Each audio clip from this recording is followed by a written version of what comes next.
has to be upgraded to enable young people to be employable and to be able to be well trained in the various disciplines that companies need to run their operations. Manufacturing in our country has been sliding down. A number of factories have been closing. We admit that.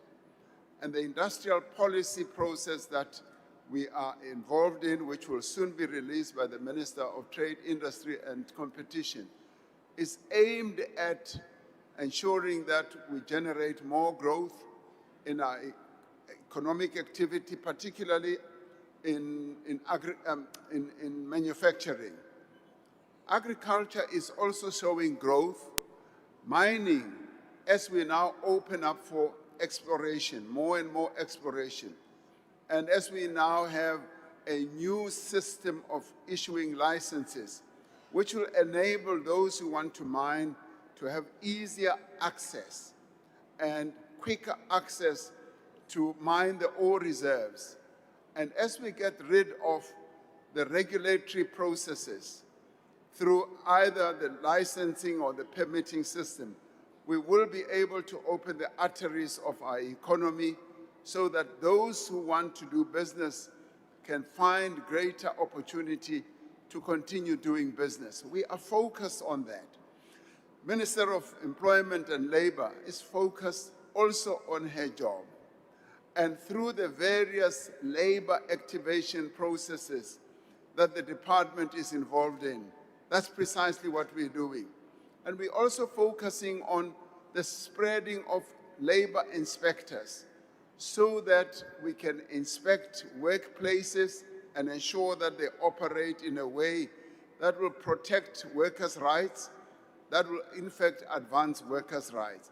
All these initiatives are underway, and I have found no letdown in any of the ministers who are working on economic matters. In fact, I have found that they're doing quite a lot of work, and the task they've been given is to focus on employment. That's what they've been given. In their employment, in their contracts, they have a target, they have an objective of focusing on employment as well. The management of our economy through the policies that have been put out by the Ministry of Finance, DTIC, and what we are doing in various areas is to enhance economic growth and to ensure that we have more and more employment. And sometimes companies go through difficulties and retrench workers.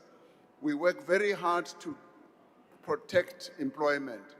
For instance, we were facing a real challenge recently of smelters that were about to close. And we had to step in to support those industries that are in trouble so as to save jobs and secure the jobs of people who are working in those foundries. So a lot is being done of a defensive nature as well as of a proactive nature in ensuring that we secure jobs and we create more jobs. Thank you, Honorable Speaker.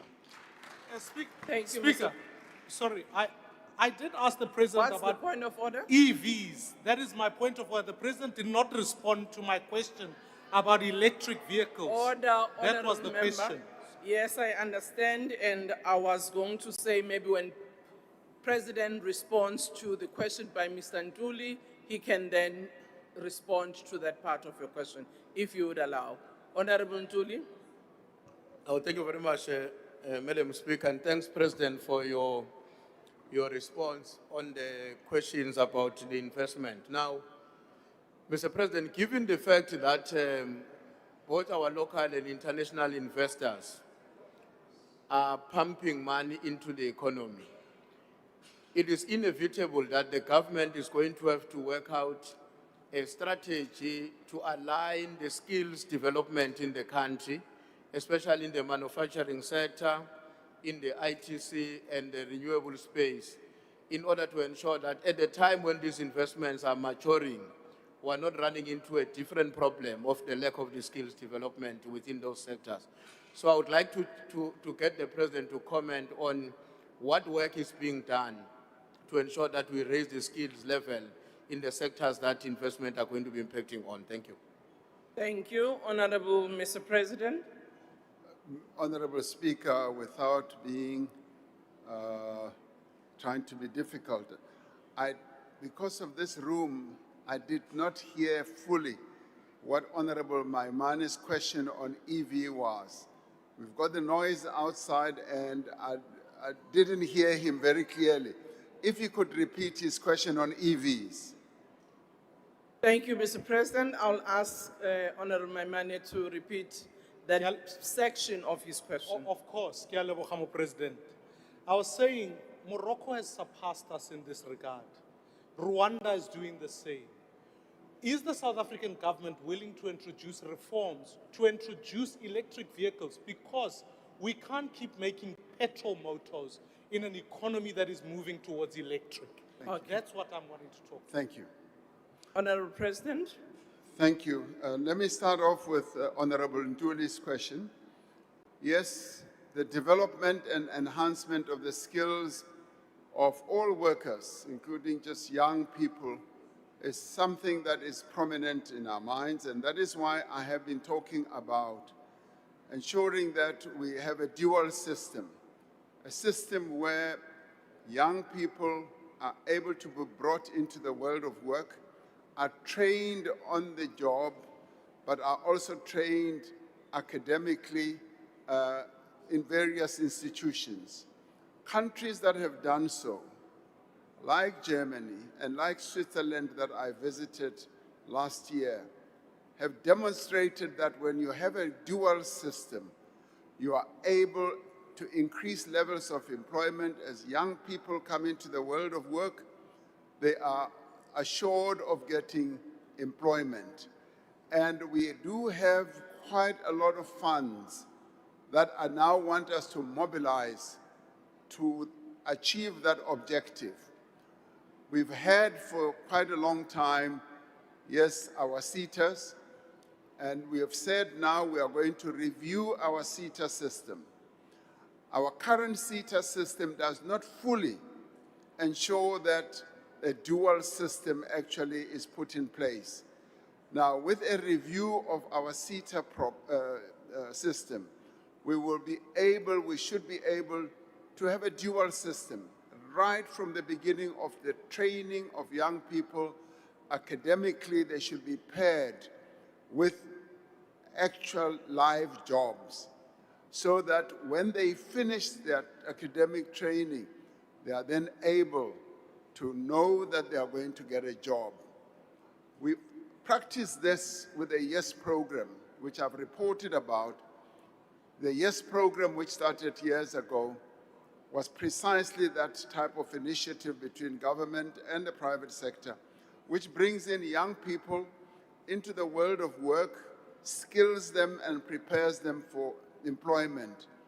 Admittedly, not all of them finally get jobs, but a majority of them do get jobs, and they leave that program knowing that they are either employed by those companies or they will get jobs elsewhere. Now, that is what South Africa should now move towards. And that is why, Madam Speaker, I'd like to see more and more for our private sector companies participating in a very positive and revolutionary way to skill our country. One of the key problems with our economy is that the skill base we have is not well matched with the needs that industry or the economy needs. So we've got to make sure that we merge the two, and in that way we will be able to create more and more jobs. When it comes to Honorable Maimani's question, yes, EVs are the future. Many companies around the world are now switching over to electric vehicles. They have their own challenges. We are finalizing the full program on EVs, and Department of Trade, Industry and Competition is finalizing all that, and we should be able to issue that out so that the car manufacturers can come to the fore. Many car manufacturers, and I've been to some of them in China, for instance, want to speed up their own production processes of electric vehicles. And a number of them have even said they will lay out the charging system throughout the country so that South Africa should, in many ways, or in some ways, migrate to EV. Admittedly, not every car will be EV driven, but a number of cars will be. So we are a most developed industrial base on the continent. And for us, it's an easy process. We will be able to take to this quite easily and quite quickly. Thank you, Honorable Speaker. Thank you very much, Honorable President. We now move to the second question by Honorable Ms. J.S. Peterson. The Madam question...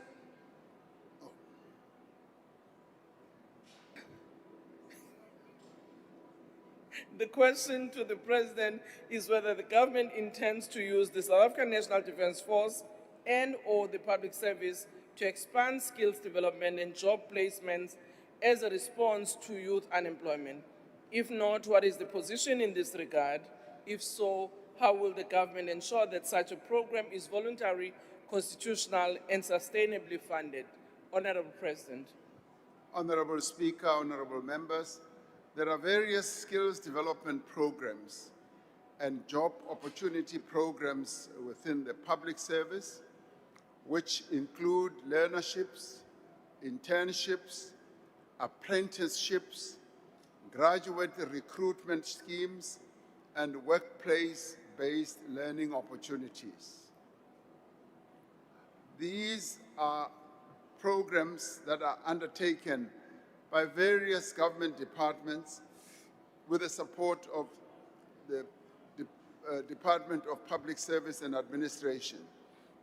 The public service provides a valuable platform for skills development and youth employment placement as well.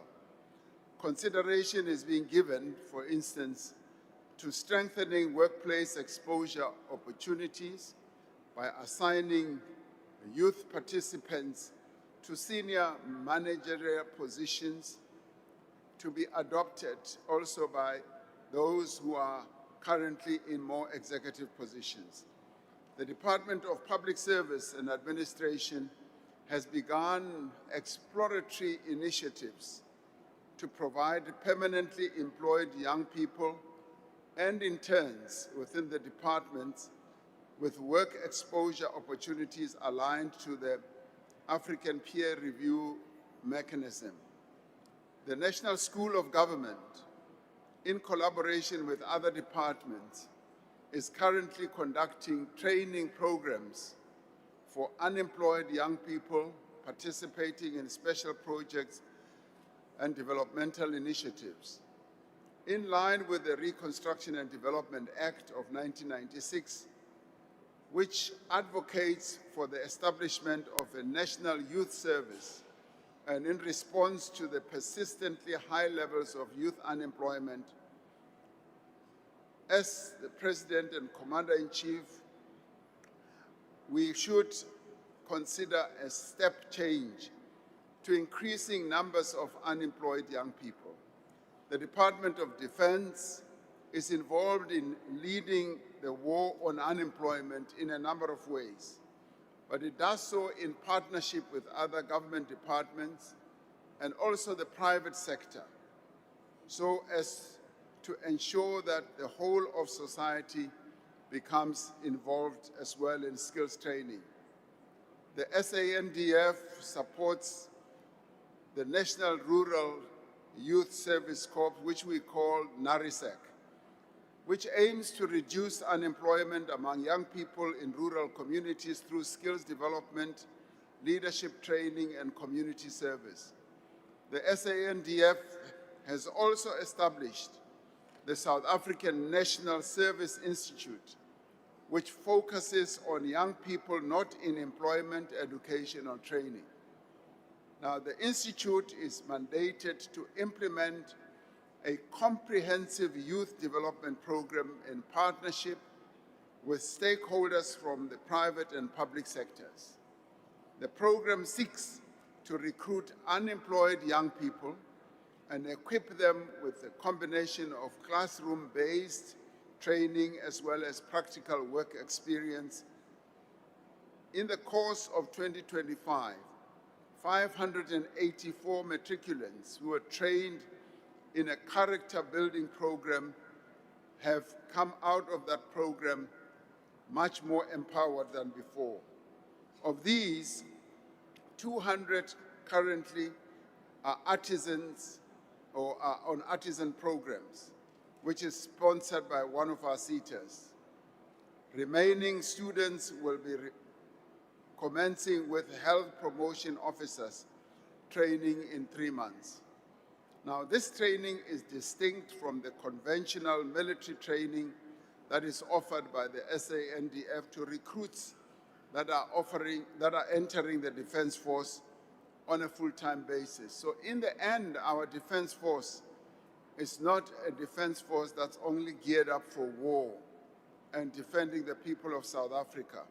It's a Defense Force that gets involved in a whole variety of programs, and many of which are aimed at training young people to acquire real skills, some in the engineering field, and a number of them leave those programs, NARISEC particularly, to either go and start their own businesses or to get employment. Thank you, Honorable Speaker. Thank you, Honorable President. Honorable J.S. Peterson. Thank you so much, Madam Speaker. Honorable President, how many young people does the government estimate who could be accommodated annually through any proposed South African National Defence Force skills development initiative, and what projected budget allocations and funding sources have been identified over the medium term? Thank you. I think the President didn't hear you very well. If you can please respond again. Honorable the President, how many young people does the government estimate who could be accommodated annually through any proposed South African National Defence Force skills development initiatives, and what projected budget allocations and funding sources have been identified over the medium term? Thank you. Mr. President. Yes, I think I heard some aspects of that question.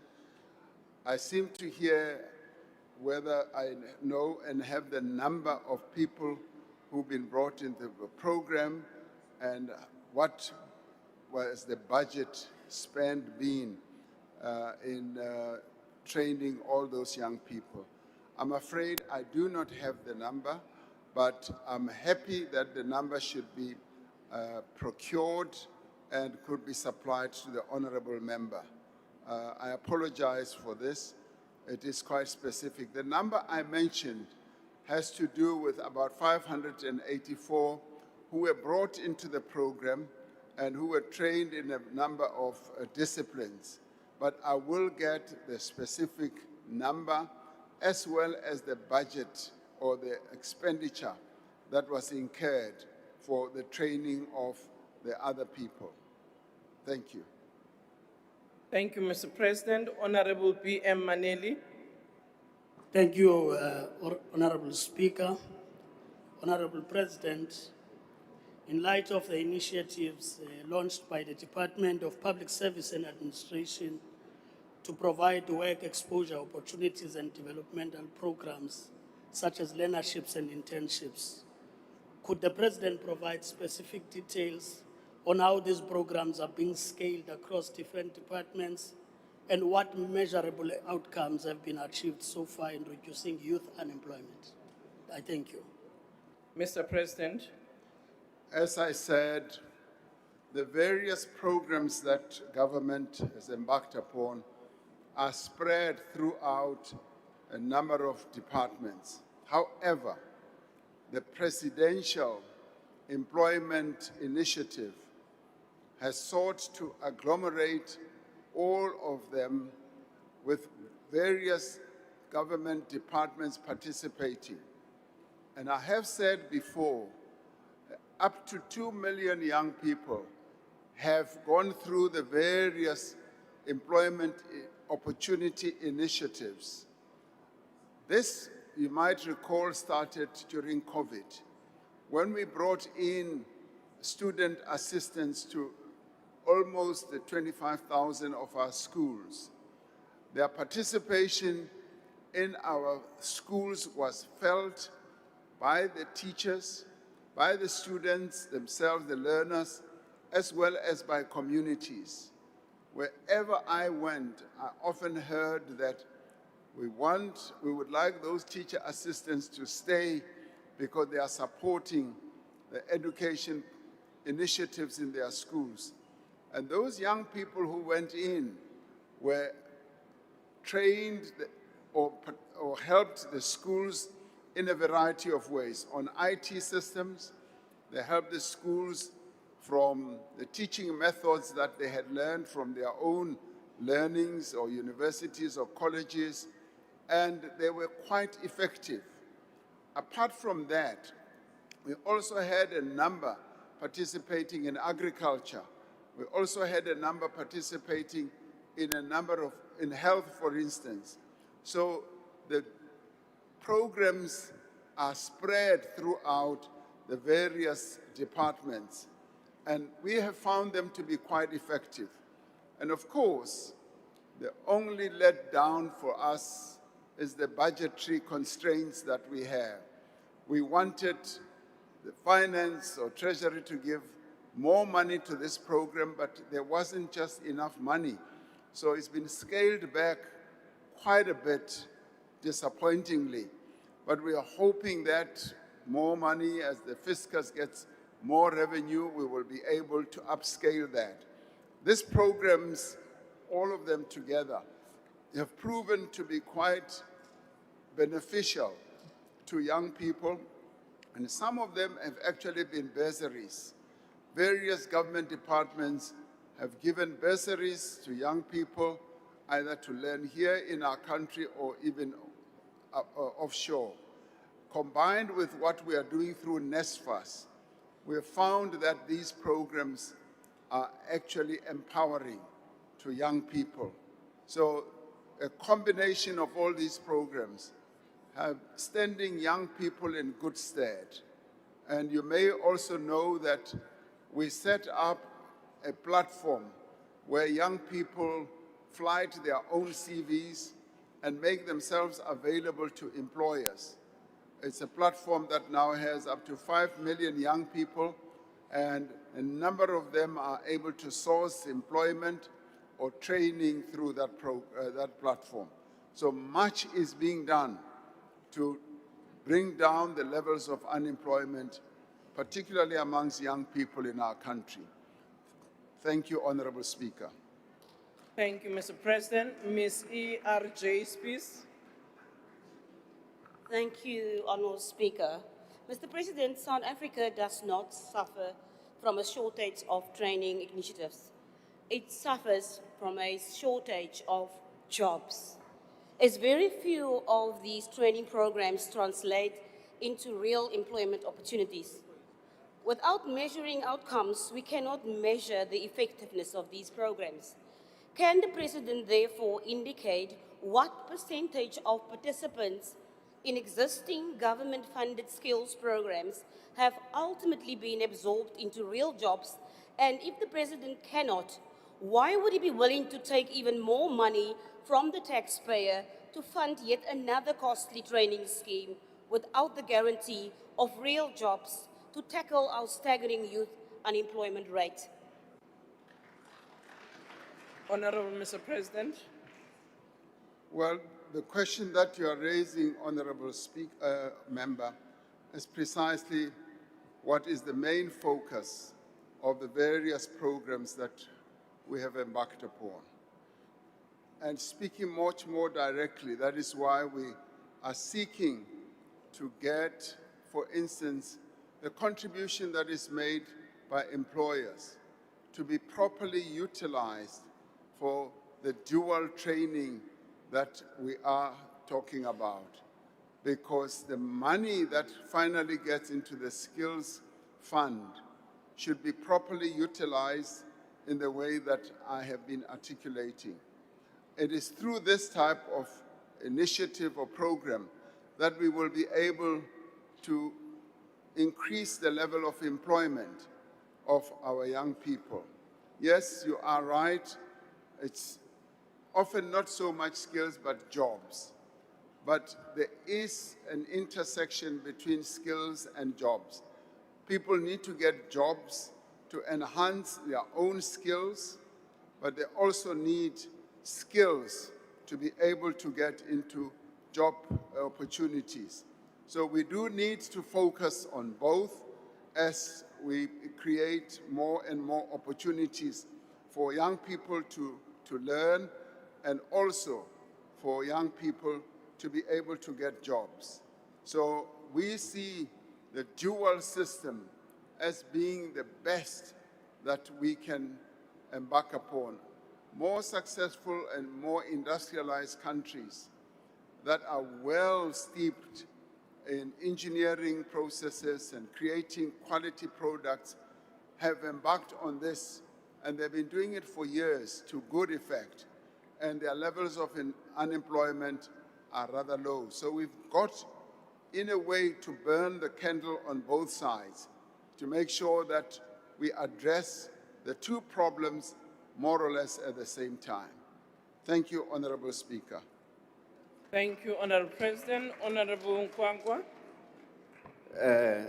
President, in order for the Defense Force to be able to do what the question is suggesting, the first thing that needs to be done is to address the funding constraints that are faced by the Department of Defense.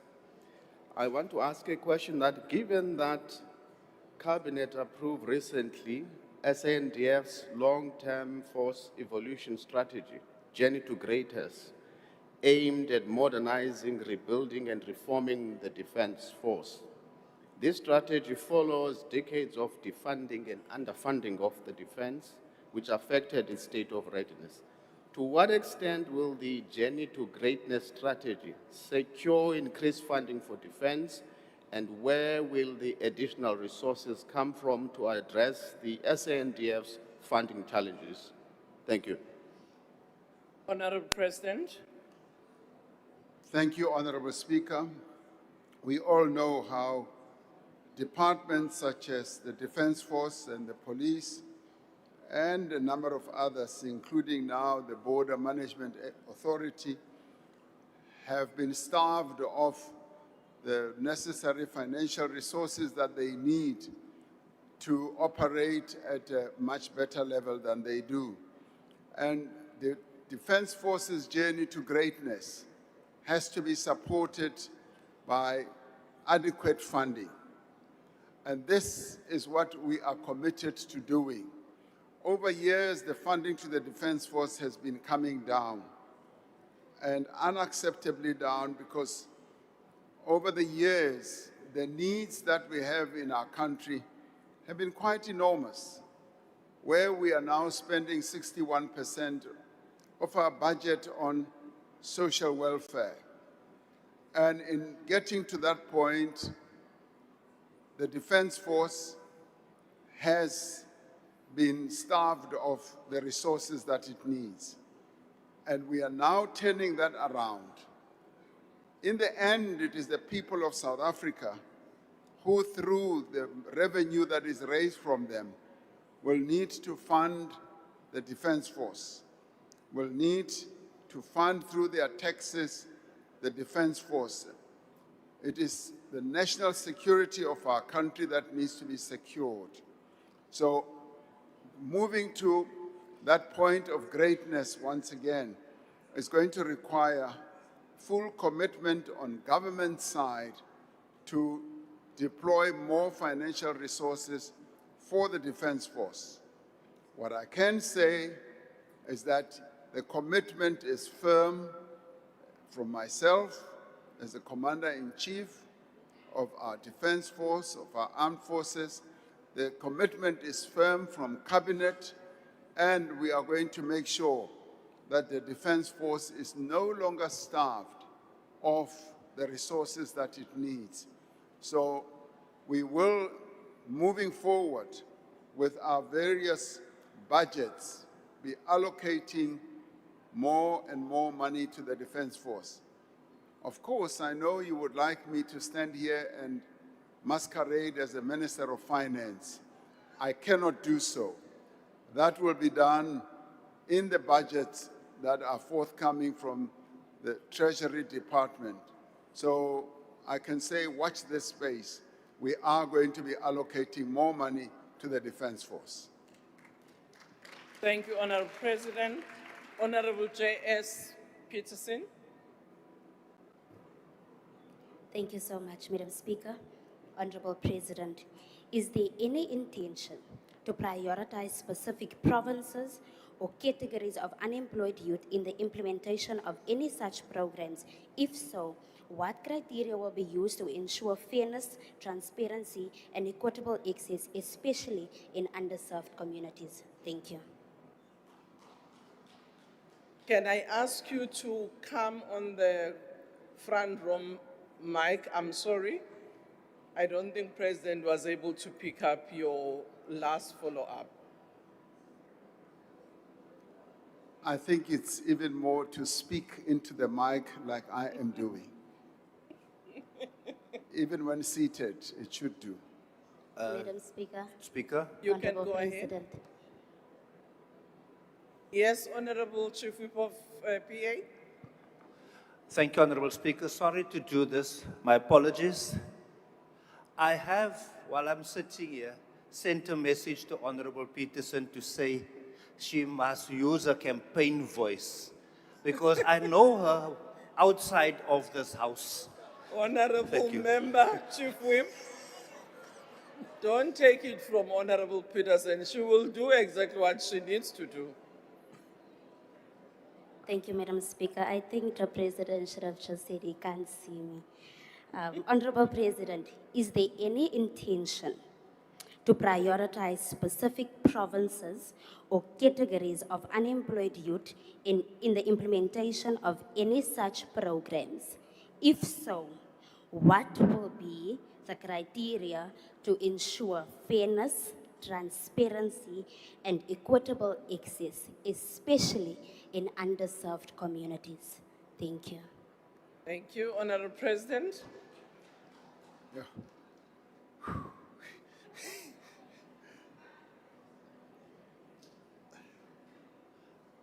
Could the honorable member come closer, please?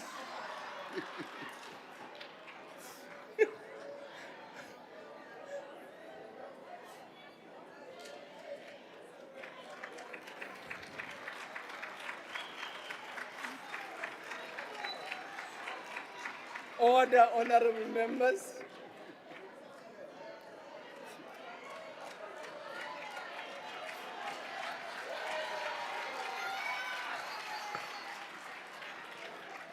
Honorable, You Honorable can the go ahead, President. Honorable Peterson.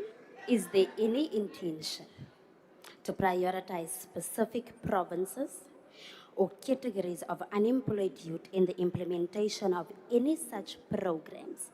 If so, what criteria will be used to ensure fairness, transparency, and equitable access, especially in underserved communities? Thank you. Thank you. I rise on a point of order. What is the point of order? Honorable, Mr. President, you can take a seat. Honorable Speaker, as the Chief Whip of the Patriotic Alliance, Yes. I've said campaign voice, not below talk voice. That is not a point of order, Honorable Malum.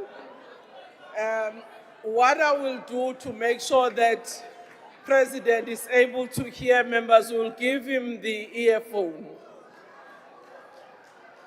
And I'm sorry, we are not going to have other candidates to come to the podium to ask their questions. Honorable President. I think the Honorable Chief Whip of the Patriotic Alliance has imaginations of grandeur. I could never have a pillow talk in public. That is not parliamentary also. Thank you. Thank you, Honorable Speaker. Yes, Honorable Peterson, you are raising a very important question about the transparency and the equitability of these types of programs, which if, for instance, the Defense Force embarks on, it should be able to be transparent about where it will source those people who will participate in the programs and what criteria will be used to identify them so that they can get into these programs.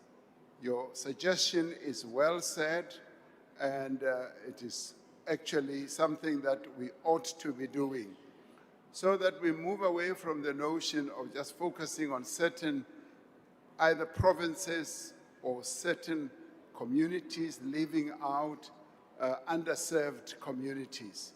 It's something that we will pass on to our various departments so that they are able to reach out even as they source people or young people to participate in these types of programs. And I know the impact that it would have if the sourcing of those young people will even extend to the deep rural communities of our country, the communities that hardly get much opportunities. So I take to heart to your suggestion, and I'm rather pleased that you came up to the podium because I could now hear you much clearly. Thank you very much. Apart from seeing you, of course, it was a joy to see you. Thank you very much, Honorable President. Our next question, question 9, is from Honorable Jim Michalakis. Honorable Michalakis, I would like to congratulate you for having been elected now the leader of the Democratic Alliance in Parliament.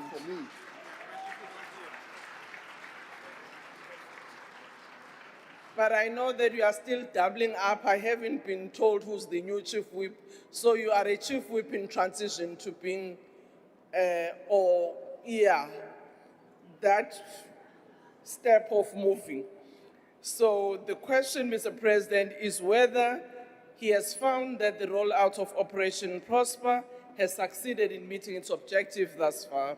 If not, what is the position in this regard? If so, what are the relevant details? Mr. President. Thank you, Honorable Speaker. Since the inception or commencement of Operation Prosper, which is the joint deployment of the South African Police Service and the South African National Defense Force, it has yielded significant progress in stabilizing priority hotspots and also disrupting acts of crime across the Western Cape, the Eastern Cape, Northwest, Gauteng, and the Free State. Given the recent commencement of the deployments in certain priority action areas, it is a bit too early to draw definitive conclusions regarding the impact and also giving the actual numbers. However, indications suggest that a reduction in selected crime categories within the operational areas has actually taken place. More than 1,000 arrests have been affected, and most notably, 550 were in the Western Cape and 238 in the Eastern Cape. There has been a strong focus on dismantling drug networks and illegal mining syndicates as well, alongside arrests that are linked to serious violent crimes. Now, operational intensity has been sustained in all this through the execution of over 38,000 coordinated actions, including roadblocks and targeted tracing operations, resulting in the seizure of 18 firearms, 792 rounds of ammunition, and 186 explosives. This directly weakens the operational capacity of criminal networks. Now, these outcomes are underpinned by robust command and control structures that were established through the Joint Operational and Intelligence Structure, ensuring that there's integrated planning, daily joint briefings, and unified execution between the South African Police Service and the South African National Defence Force commanders. Honourable Speaker, while there is tangible progress towards reclaiming territory and stabilizing communities and advancing broader security outcomes, we need a government-wide and a society-wide effort to prevent crime and address its social and economic causes. There is much that Operation Prosper can achieve and is currently achieving, but it also needs to be reinforced and be supported by an integrated crime prevention strategy to be undertaken by all parts of the state and all sectors of society. And in this regard, I do believe that it was a correct decision to deploy the South African National Defence Force to support the South African Police Service, and we are beginning to see good dividends. The recovery of so many explosives and so much ammunition just talks to how effective this program has been. And the arrest of so many people is pointing us in the right direction. Thank you, Honourable Speaker. Thank you, Honourable President. Honourable Michalakis. Thank you, Madam Speaker, and for your kind words. Mr. President, I have different stats. During the week of 23 February to 1 March, gang violence across the Cape Flats claimed 36 lives. In the first week of Operation Prosper, it averaged 32 people dead. Between October and December last year, an average of 20 illegal firearm and ammunition-related cases were recorded in Mitchell's Plain alone. For the first month of Operation Prosper, among multiple deployment areas, the figure has gone up from 20 to 23. Based on this, the situation has actually gotten worse, and the price tag is 823 million rand, whilst the national government is responsible for policing. Mr. President, can you look the mothers who lost children killed on the flats, Westbury and other places since the start of Prosper in the eye and say to them too that it is working? Thank you, Honourable President. Honourable Member, yes, I would be able to look those mothers and offer my condolences and also offer my sympathies and inform them and the community of those areas that we are doing everything we can, and we will do much more to bring down the levels of gang violence. And of course, we can politicize this matter as much as we like. The fact of the matter that when lives are lost, we should all be saying we want the police and the SANDF to succeed. That is why I say it is a government-wide and a community-wide effort that will bring down the levels of this criminality. We are scaling up our intelligence services. We are scaling up our complete surveillance of all these gangs, and much is being done to ensure that we bring down those levels of criminality. Yes, we count the cost that it is taking. The cost is about the deployment of those people. Those people soldiers and the police that we are deploying are employees who are working way beyond their normal hours of work, who have to be accommodated away from their families, who also have to be transported to wherever they need to go. That costs money. And we've always all said, let's put more boots on the ground. Let's have more and more security officials on the ground. And that's precisely what we are doing. Success will come. I'm sure about that. And our police service and our defense force is under enormous pressure from me to make sure that Operation Prosper does succeed. So I'm looking forward to much better news going forward, rather than, yes, the bad news that you are giving me. Work with us, work with the police, and let's see how best we can bring those levels down. Thank you, Honorable Speaker. Thank you, Honorable President. Honorable WM3.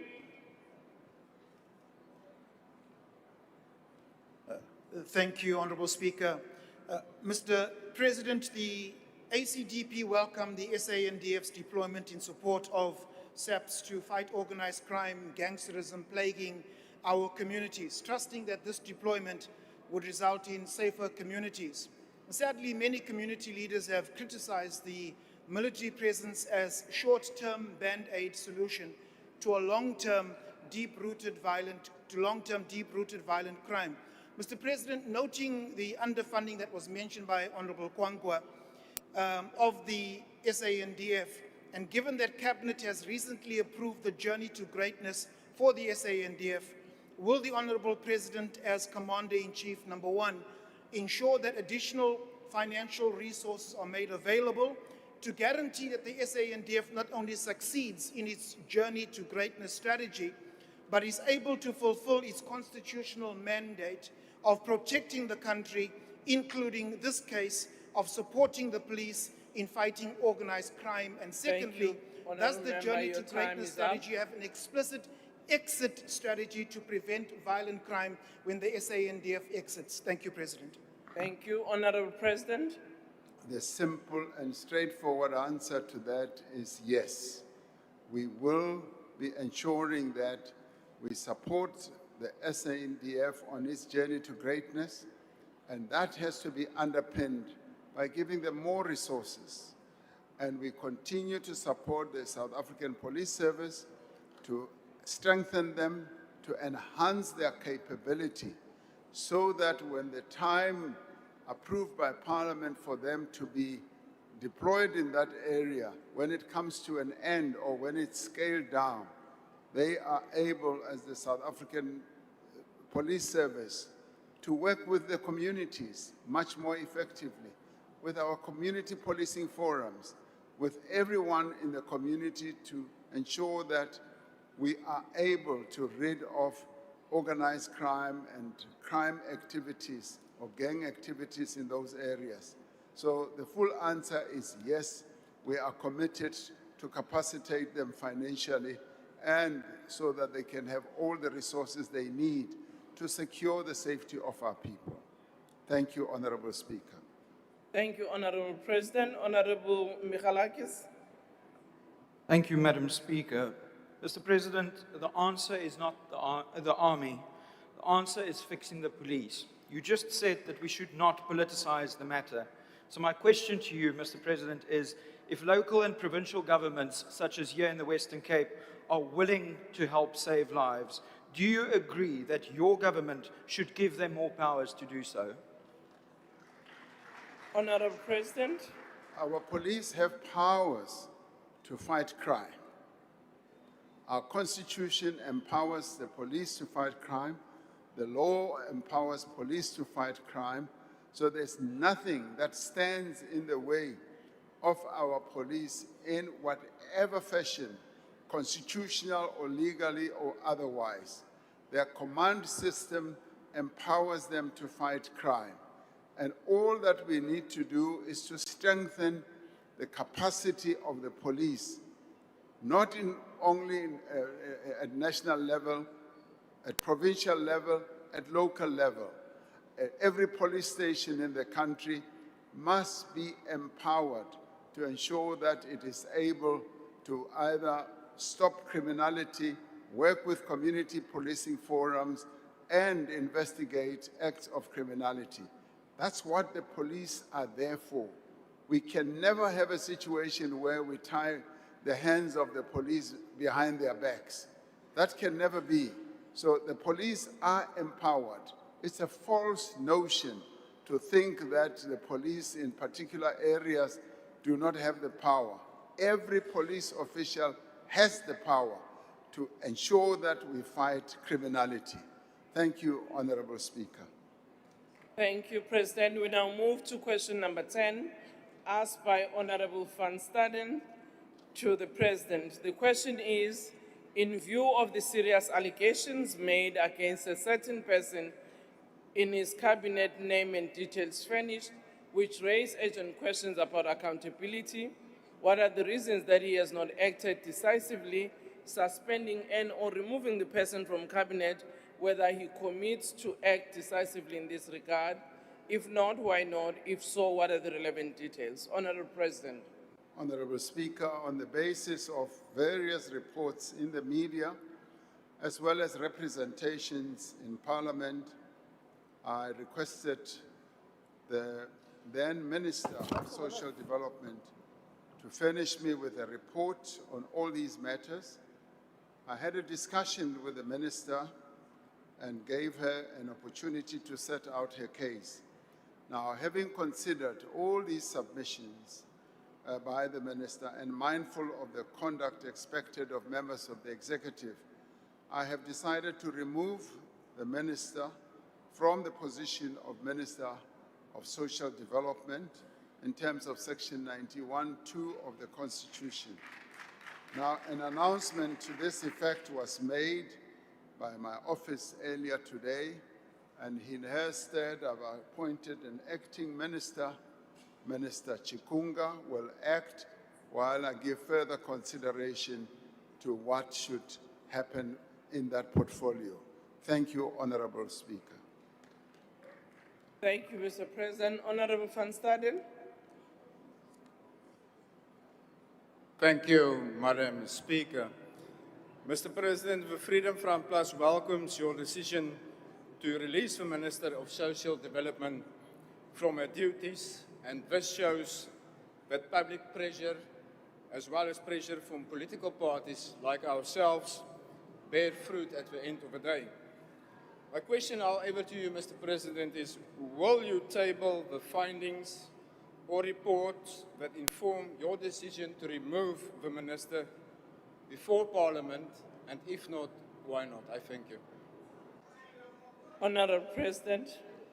The President is never required to disclose the reasons why they appoint or disappoint, in other words, remove any member of the Executive. And I intend to stick by that convention and practice. Thank you, Honorable Speaker. Thank you. Mr. President, Honorable T.P. Munyai. Esteemed Honorable Speaker, esteemed His Excellency, the Honorable President's authority or the prerogative is to appoint, retain, suspend or dismiss members of the Executive as prescribed by Section 91, subsection 2 of the Constitution of the Republic of 1996, which vests such powers within the constitutional discretion of His Excellency, the Honorable President. Whilst we are mindful of the doctrine of the separation of powers, without each branch not allowed to intrude or overreach on the other branch of the state. What has His Excellency, the Honorable President, would have done to maintain and restore public confidence in the integrity of the Executive in this regard? Already, His Excellency, you already answered to this question. I thank you, Honorable Speaker. Honorable President. I believe the honorable member concedes that the question has been answered. Thank you, Honorable Speaker. Thank you, Mr. President. Honorable N.K. Sharif. Mr. President, we commend you taking action against the now former Minister Tolashe. Scandals like these compromise public trust in the executive, and South Africans are the ones who ultimately pay the price. By agreeing with the leader of the Democratic Alliance and firing Sisisi Tolashe, you have taken decisive action in cleaning up cabinet. But, Mr. President, we need to keep this momentum going. We cannot have ministers suspended indefinitely, drawing salaries from taxpayers' money while they sit at home and do nothing, undermining the integrity of national government. We trust that you will keep this momentum going and now turn your attention to firing Minister Mkhunu. With Ms. Tolashe out of cabinet, Mr. President, will you finally act and amend the Executive Ethics Code to ban ministers from accepting luxury gifts, particularly from foreign governments? Thank you, Honorable Member.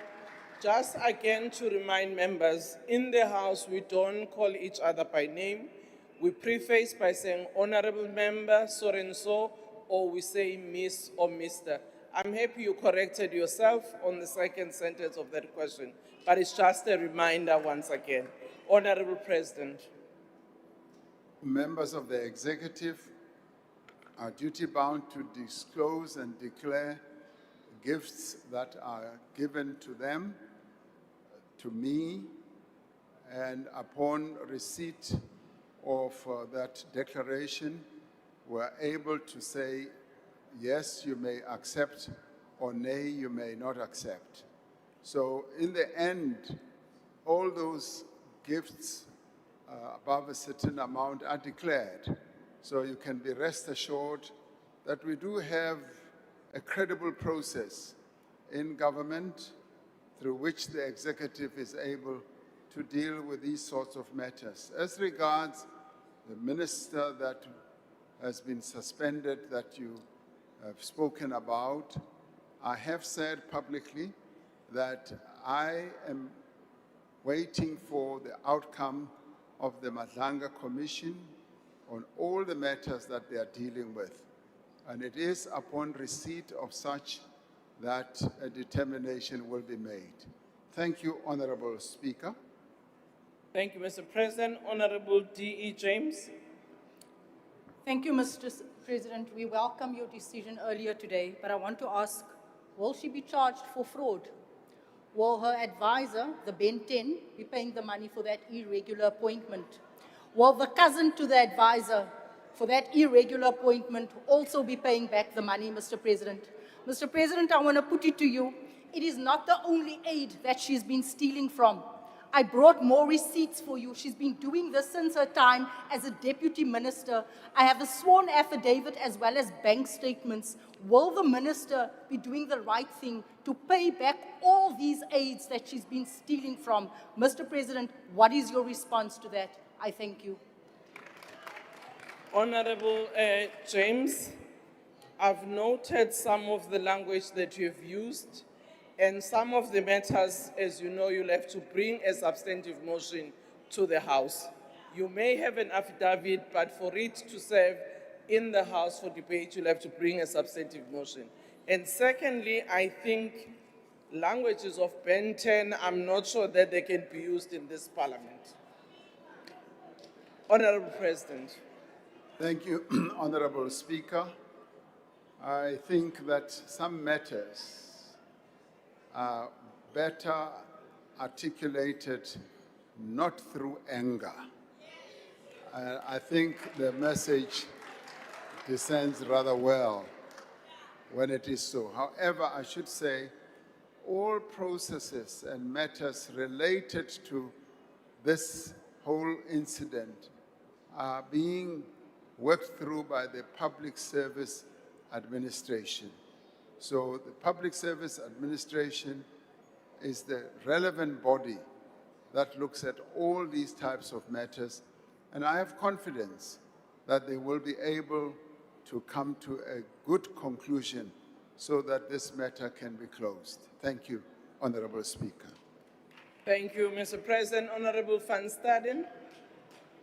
Thank you, Madam Speaker. Mr. President, clear government in the fight against corruption and maladministration are dependent on transparency.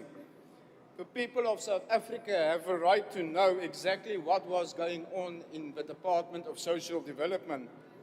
Therefore, Mr. President, what criteria or thresholds does the President apply when determining whether to suspend or remove a cabinet member facing serious allegations? Thank you, Madam Speaker. Honorable President. Well, ordinarily, the Code of Ethics does apply. And beyond that, in the end, it is a judgment call that is made by the President to appoint or not to appoint anyone to the executive. Thank you, Honorable Speaker. Thank you, Mr. President. We now move to question 11, which has been asked by Honorable Katie Gabo. The question is, given that the government has historically intervened to assist in debt relief efforts for its strategic sectors such as energy and municipalities, what is his position on introducing similar innovative measures to address student debt, which perpetuates poverty and inequality by preventing students from graduating and/or obtaining their certificates to assess employment and or further their studies? Honorable President. Honorable Speaker, government has previously intervened in a number of ways to assist with debt relief in higher education and training. Now, this includes in 2019 the provision of debt relief to historically held debt that was due to NSFAS for qualifying students to the amount of 967 million rand, almost R1 billion. Now, this was directed at debt that predated the new financial aid model that was introduced in 2018.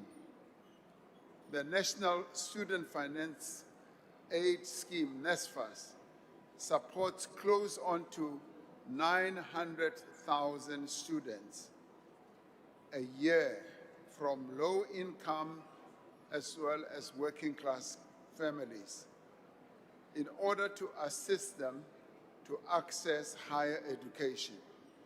Now, students supported by NSFAS who apply on time and meet the academic eligibility and progression requirements should graduate from institutions of higher learning with no debt.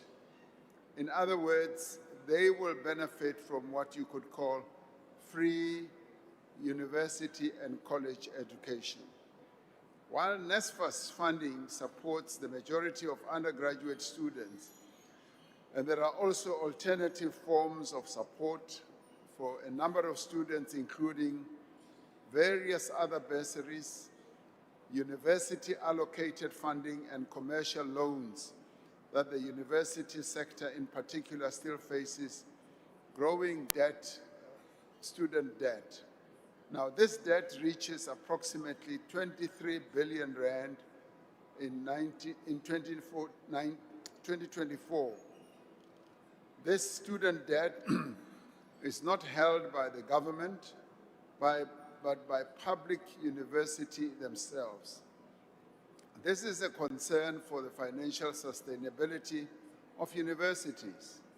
In 2022, the Minister of Higher Education and Training reported that a ministerial task team had provided advice on the development of what we would call a comprehensive student funding model. This model would address financial aid for students who are considered to be in the so-called missing middle. This is a diverse group of self-funded students, including those who do not meet NSFAS financial eligibility criteria and those who may struggle to access other forms of funding. Now, work on this comprehensive funding model is still underway. In addition, the department itself is in the process of finalizing precisely this model. I'm hopeful that we will be able to have a new model that will assist those students who are in the missing middle, where they are able to afford certain levels of funding, but not the complete funding that is required for their education. So we would like to see the student debt reduced quite substantially so that all our young people are able to access education on a fair basis. Thank you, Honorable Chairperson, Speaker. Thank you, Honorable President. Mr. K.D. Khabu.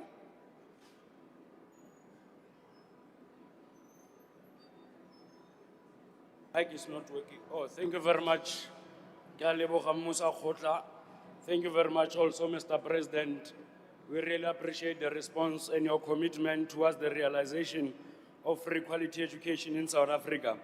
However, Mr. President, given the recent reports indicate a rise in youth unemployment and appreciating that student debt serves as a structural barrier that prevents graduates from entering the workforce, does the government regard this crisis as a matter requiring additional national intervention, similar to how the government has previously intervened to stabilize sectors considered strategically important to the economy? Thank you very much. Honorable President. Yes, it is so that more resources are required. And government spends almost 54 billion rand on supporting young people to access higher education. Now, with the constrained fiscal position that we have, obviously our ambition and our wish is that we should expand the eligibility of NSFAS to all students, but we are not able to do so with the resources that we have at hand. Our ambition, obviously, is what we want to focus on and to see the extent to which we can come up with a model that will support young people in an affordable manner. And I know, for instance, in a number of other countries, they have a system where children from poor and working class families are fully supported. But at the same time, those who are able to have some funding are supported through bursaries. Bursaries that they then start paying off when they start working. And that is a model which we believe can help to cover all the students in our country that need higher education funding. Of course, you mentioned how, for instance, our SETAs can also come to the fore and assist. The SETAs are more geared for those who have already qualified, who are in the skills development process. But we are seeking to find ways through this model that is now in development. And I'll be following up with the minister that this model must now be speeded up so that it can be open for discussion and debate, and then we should proceed to implement it because it will, to a large extent, help to solve the problems that many of our young people are facing at the moment. Thank you, Honorable Speaker. Thank you, Mr. President. Honorable Hadebe. Thank you, Madam Speaker. Honorable President, South Africa currently lacks a uniform legal framework prohibiting the withholding of academic certificates, as individual institutions operate under their own institutional rules and policies. Mr. President, does the government, in consultation with institutions of higher learning, have financially sustainable and cost-effective plans to practically address the interest that graduates continue to accrue on student debt? If not, why not? If so, what are the details? Thank you. Thank you, Mr. President. I did not hear that final part of the question, if you may. Honorable Hadebe, you can repeat it while seated down, it's fine. No one is going to have another opportunity to walk to the podium. No. Thank you, Madam Speaker. The question was if the government, in consultation with institutions of higher learning, have financially sustainable and cost-effective plans to practically address the interest that graduates continue to accrue on student debt, given the fact that South Africa currently lacks a uniform legal framework prohibiting the withholding of academic certificates. Thank you. Honorable President. No, I'm not aware of a plan that will address the issue of the increase of the interest or the accrual of the interest. However, the problem that you are citing is a matter of concern all around, and I do know for a fact that it is being discussed. The Minister of Higher Education is involved in discussions with the various institutions of higher learning to find ways and means of addressing precisely this problem. So solutions may well be on hand. And the other part, of course, is to see how best we can bring in financial institutions to assist in setting up this type of model that is now being developed. Because quite often, the issue of interest has to do with the cost of money. And yes, we agree that students need to be cushioned against that, but it is the money that is costing those institutions as they are deprived of the utilization of money if they've given bursaries. So it's a matter, there's a problem that has to be resolved and that is being resolved. We need, as a country, to come up with a scheme that young people will know that if they don't qualify for NSFAS, there is help elsewhere. And it's a model that will be affordable and a model that they themselves will feel free to participate in quite actively. Thank you, Honorable Speaker. Thank you very much, Honorable President. Honorable Zibi. Thank you, Madam Speaker. Mr. President, the new funding model you referred to earlier on in this question, do you know if it will apply retrospectively to students who are already stuck with this problem? Thank you. Thank you, Honorable President. I would hope and want it to apply retrospectively because students are heavily burdened with debt. And so therefore, if we build a model like this, it should be a model that will resolve the problems that have been inherited in the past as it looks to the future. So I would want it to apply retrospectively as well. So good idea, and thank you for that idea, which we will take forward. Thank you.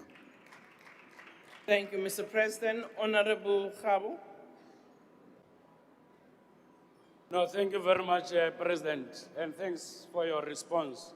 And I appreciate the fact that you also acknowledge that the historical debts continues to rise. Now, on behalf of students who are academically excluded, Mr. President, I would like to get clarity from you on what would be different from the model that you'll be introducing. We acknowledge the intervention of the previous model. It has managed to accommodate students who are located within the missing middle. But what will be different from the model that you'll be introducing? Thank you very much, Mr. President. Honorable President.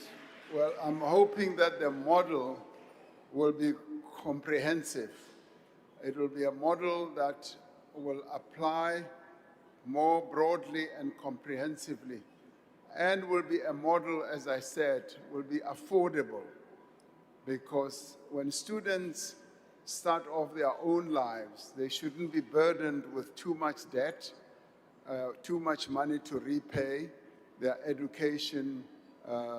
We need to have a model that will make it easier for them to start off in their lives. But the model will be put out, and we will be obviously consulting with student organizations themselves.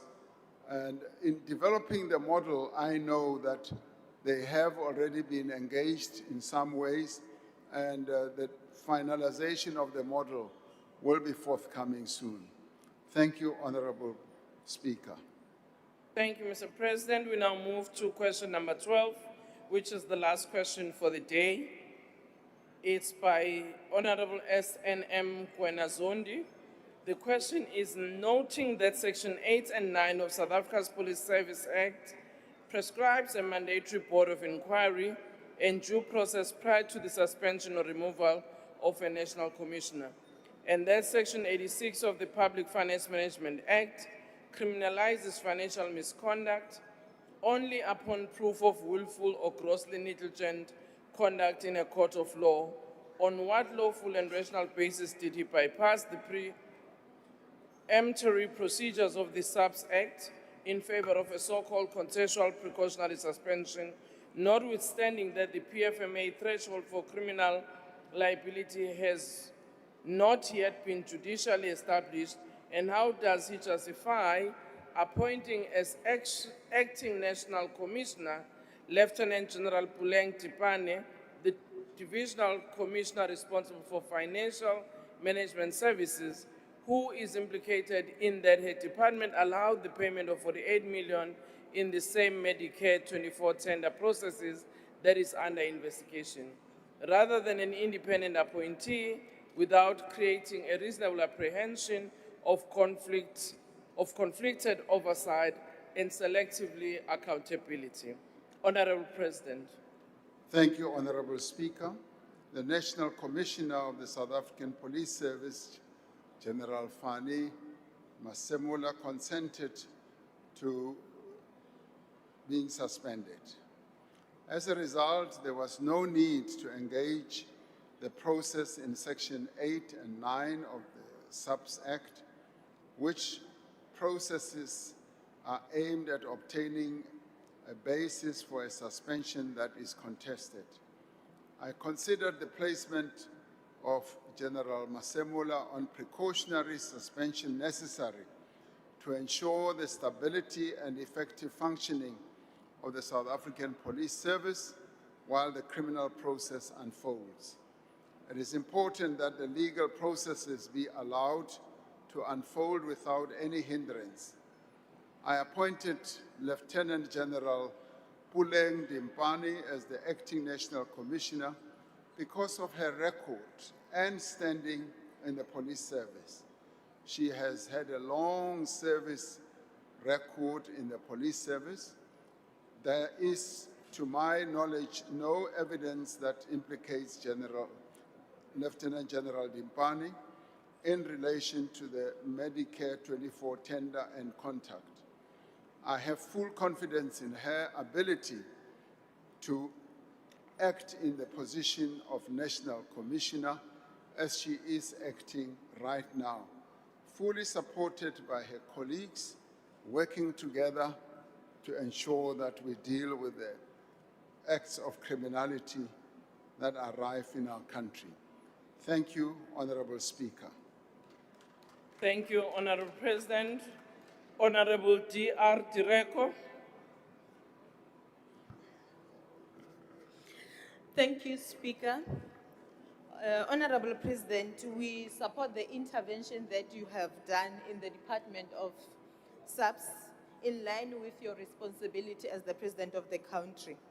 However, President, what mechanism have you put in place to ensure that the acting commissioner exercise oversight independently without any influence arising from the previous administration responsibilities? Thank you, President. Honorable President. The acting commissioner is well supported by her colleagues and also well supported by the Minister of Police, Professor Kachalia. And to my knowledge and to my observation, they are all working very well together. There's a team spirit that has been developed and has evolved. So I have no doubt that they will be able to execute the task at hand with the diligence that it requires without any form of interference from anyone. And I have said to Lieutenant General Dimpani that she must execute her task without undue influence from any quarter whatsoever.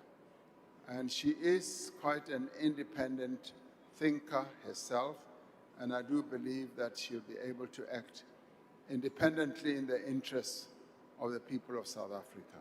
Thank you, Honorable Speaker. Thank you, Mr. President. Honorable Michalakis. Thank you, Madam Speaker. Mr. President, the nation entrusted you to appoint a suitable acting national commissioner for SAPS. Yet your decision has already raised concerns over the lack of operational policing experience for the top cop. There seems to be almost no one clean among the top ranks, so we understand you were not spoiled for choice.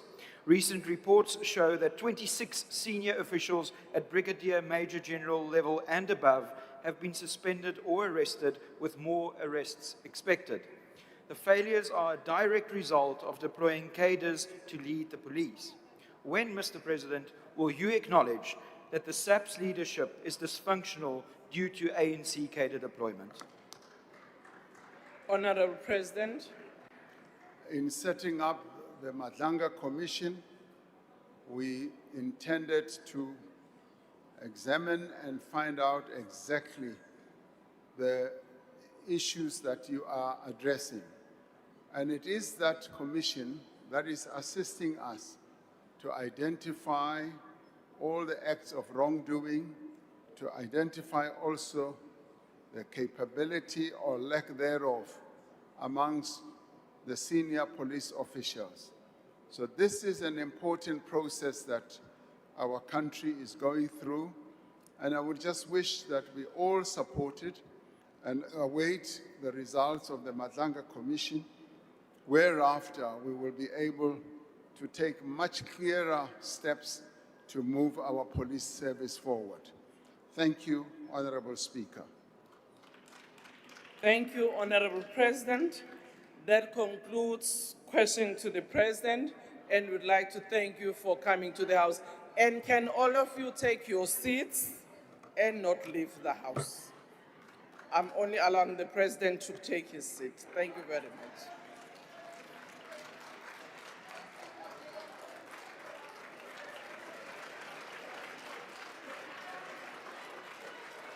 Order. Can we take our seats?